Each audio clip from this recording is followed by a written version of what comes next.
گزشتہ کالم میں دنیا میں قانون کی عملداری قائم کرنے کے دو طریقوں پر بات کی گئی۔ اس کار خیر کے لیے اپنے ہاں رائج طریقے واردات پر بھی کچھ عرض کیا گیا۔ بجا طور پر اعتراض کیا گیا ہے کہ جرائم تو ساری دنیا میں ہوتے ہیں، پھر فقط اپنی قوم کو متون کرنا چے میں نہیں دارد۔ ہمارا اسلوب یہ ہے کہ اول تو ہم نے کسی کو تسلیم ہی نہیں کرنا، چاہے کسی ترقی یافتہ قوم نے صدیوں کی منصوبہ بندی اور محنت سے مثالی معاشرہ قائم کیا ہو، ہم لوگوں نے صفر سے ضرب دینے میں ذرا تعامل نہیں کرتے۔ اگر کبھی مول میں آ کر اغیار کی اچھی عادات کو تسلیم کر بھی لیں تو ساتھ اپنا ایک ٹھوس اور مایہ ناز موقف ضرور دہراتے ہیں۔ ہمارا دعویٰ ہے کہ غیر مسلم معاشروں نے تمام رہنما اصول ہمارے آفاقی دین سے چرا کر ترقی کی ہے۔ بالکل صحیح ہے، لیکن ان کی چوری کی مہارت کی داد دینی پڑے گی کہ کمبختوں نے ہمیں ہوا بھی نہیں لگنے دی اور واردات ہزار سے چپکے چپکے نہ صرف خوشحال ہو گئے بلکہ دنیا اور خلاؤں پر اپنا سکہ بھی جما لیا، حالانکہ اس پر پہلا حق تو ہمارا تھا۔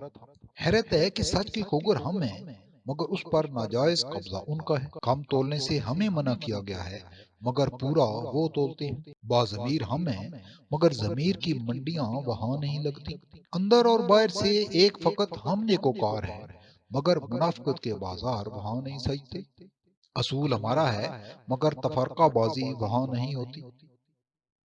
اگر ایسا کچھ ہے بھی تو وہاں پر ہماری کمیونٹی میں دوسروں کی جان و مال کی حرمت کا حکم ہمیں ہے مگر دہشت گردی وہاں نہیں ہوتی۔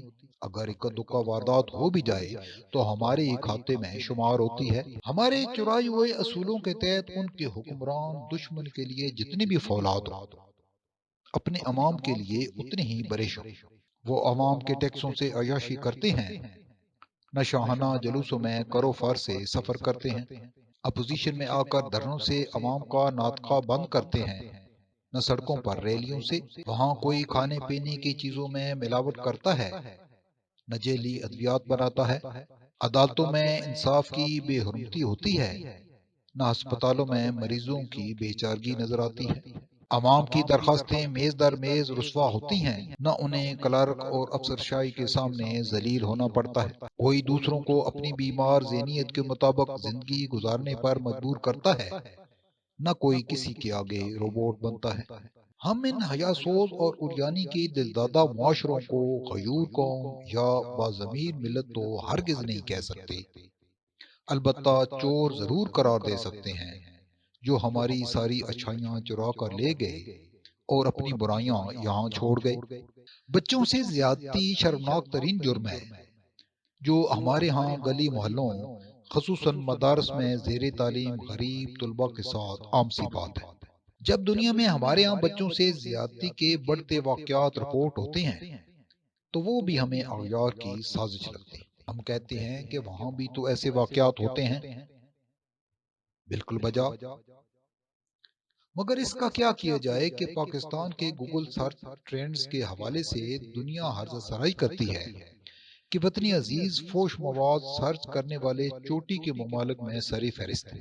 بدنام زمانہ ڈیلی میل کی رپورٹ ہے کہ پاکستان انٹرنیٹ صارفین نے ہم جنس پرستی کے حوالے سے گوگل پر تلاش میں سب کو پیچھے چھوڑ دیا، جبکہ یہ ملک اس قبیح فعل سے سب سے زیادہ نفرت کرنے والے ممالک میں شمار ہوتا ہے۔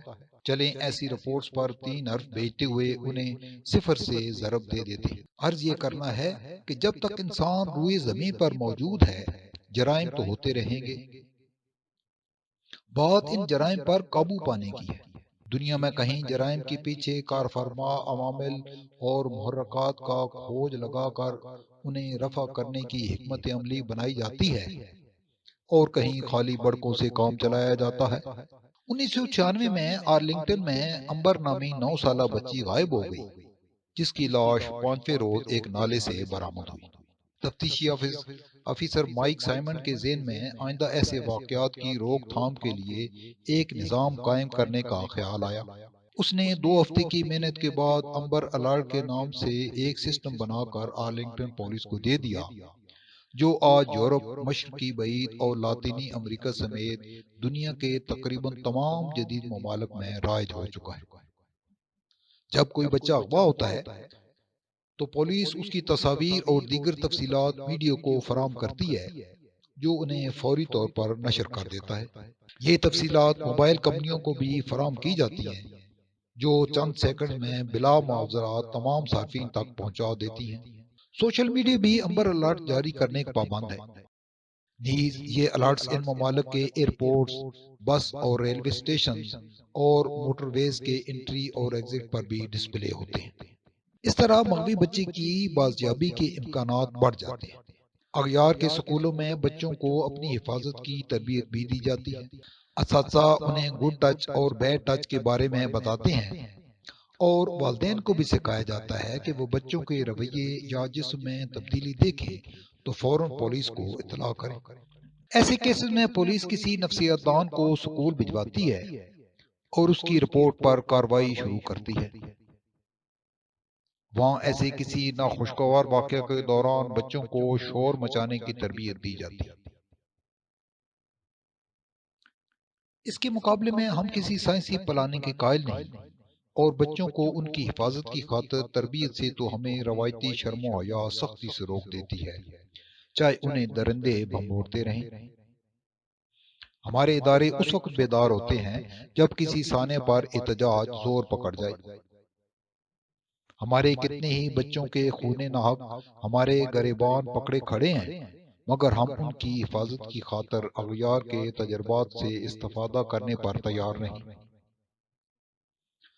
ہمارا موقف مضبوط ہے کہ جنہیں ہم صبح شام صفر ضرب صفر برابر صفر کرتے ہیں، ان کے طریقے کیوں اپنائیں؟ یہ صفر سے ضرب دینے والی جبلت ہمارے علاوہ تاریخ میں بھی پائی جاتی ہے۔